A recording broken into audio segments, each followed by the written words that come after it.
राष्ट्रपति चुनाव की तारीखों का ऐलान हो चुका है। बुधवार को इसे लेकर अधिसूचना भी जारी हो जाएगी। 25 जुलाई को देश के नए राष्ट्रपति शपथ लेंगे। बीते 45 साल में ये लगातार 10वां मौका होगा जब 25 जुलाई को ही देश के नए राष्ट्रपति शपथ लेंगे। नमस्कार, मेरा नाम है उत्कर्ष बजाज और आप देख रहे हैं मामला गर्म है।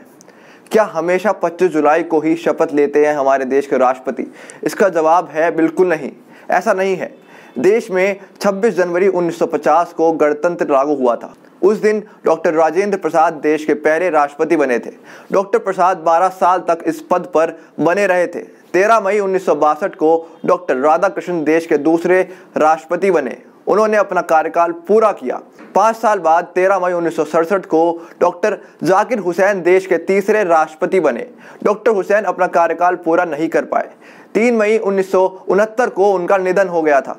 हुसैन के निधन के बाद उपराष्ट्रपति वीवी गिरी कार्यवाहक राष्ट्रपति बने।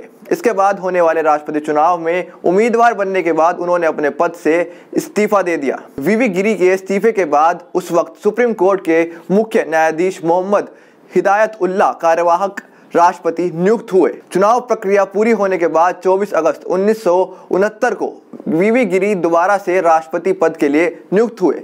गिरी ने अपना कार्यकाल पूरा किया। गिरी के बाद 24 अगस्त 1974 को फखरुद्दीन अली अहमद नए राष्ट्रपति बने। अहमद कार्यकाल पूरा नहीं कर पाने वाले दूसरे राष्ट्रपति बने।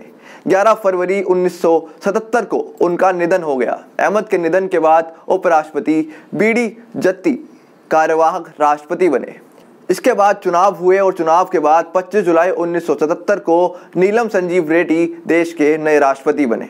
हर राष्ट्रपति के 5 साल का कार्यकाल 24 जुलाई को पूरा होता है। इसी वजह से 25 जुलाई को नए राष्ट्रपति शपथ लेते हैं। तब से अब तक 9 राष्ट्रपति 25 जुलाई को शपथ ले चुके हैं। देश के पहले उपराष्ट्रपति डॉक्टर सर्वपल्ली राधाकृष्णन उपराष्ट्रपति और राष्ट्रपति दोनों पदों पर रहने वाले पहले नेता बने थे। उसके बाद जाकिर हुसैन ऐसे नेता बने। उसके बाद वीवी गिरी भी इस पद पर नियुक्त हुए। बीडी जत्ती उपराष्ट्रपति रहने के दौरान 5 महीने से ज्यादा वक्त तक कार्यवाहक राष्ट्रपति रहे थे। हालांकि कभी भी राष्ट्रपति के रूप में निर्वाचित नहीं हो पाए। आर वेंकट रमन, शंकर दयाल शर्मा और KR नारायण तीनों पहले उपराष्ट्रपति और उसके बाद राष्ट्रपति पद के लिए निर्वाचित हुए थे। तीनों का कार्यकाल एक के बाद एक रहा था। KR नारायण के बाद कोई भी उपराष्ट्रपति राष्ट्रपति पद के लिए निर्वाचित नहीं हो पाया था। राष्ट्रपति का चुनाव आम चुनावों से अलग क्यों होता है, आइए इस चीज़ को समझते हैं। आम चुनावों में EVM मशीन का इस्तेमाल होता है, वहीं राष्ट्रपति चुनाव के लिए बैलेट पेपर का इस्तेमाल किया जाता है।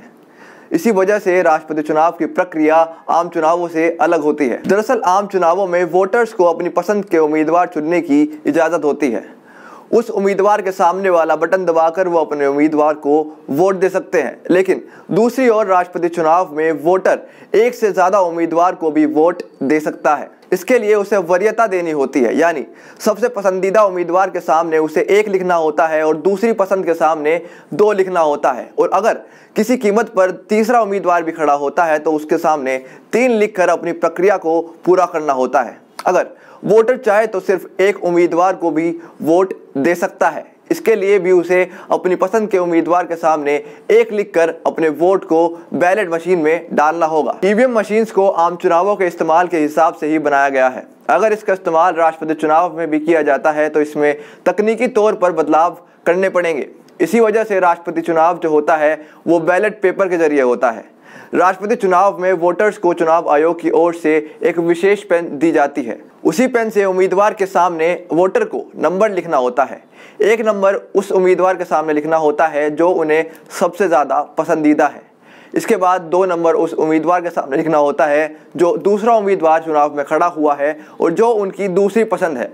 अगर आयोग द्वारा दी गई विशेष पेन का इस्तेमाल नहीं होता तो वो वोट कैंसिल किया जा सकता है। 15 जून को चुनाव की प्रक्रिया शुरू हो जाएगी। नामांकन की अंतिम तारीख 29 जून तक है। मतदान 18 जुलाई को होगा, वहीं नतीजे 21 जुलाई को आएंगे। इसके बाद 25 जुलाई को सुप्रीम कोर्ट के मुख्य न्यायाधीश नए राष्ट्रपति को शपथ दिलवाएंगे। राष्ट्रपति चुनाव में वोट कौन कौन डाल सकता है, ये प्रश्न हर किसी के जहन में होता है।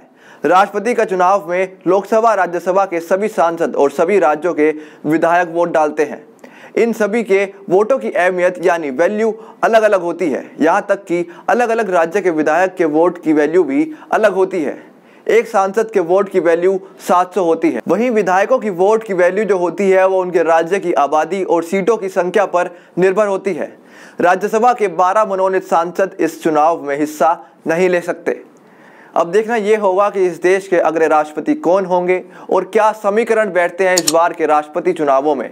तब तक के लिए देखते रहिए नजर टुडे और हर पल की खबर हम आप तक पहुंचाते रहेंगे। वीडियोस अच्छी लगती हैं तो चैनल को सब्सक्राइब कीजिए, लाइक कीजिए और कमेंट कीजिए। धन्यवाद।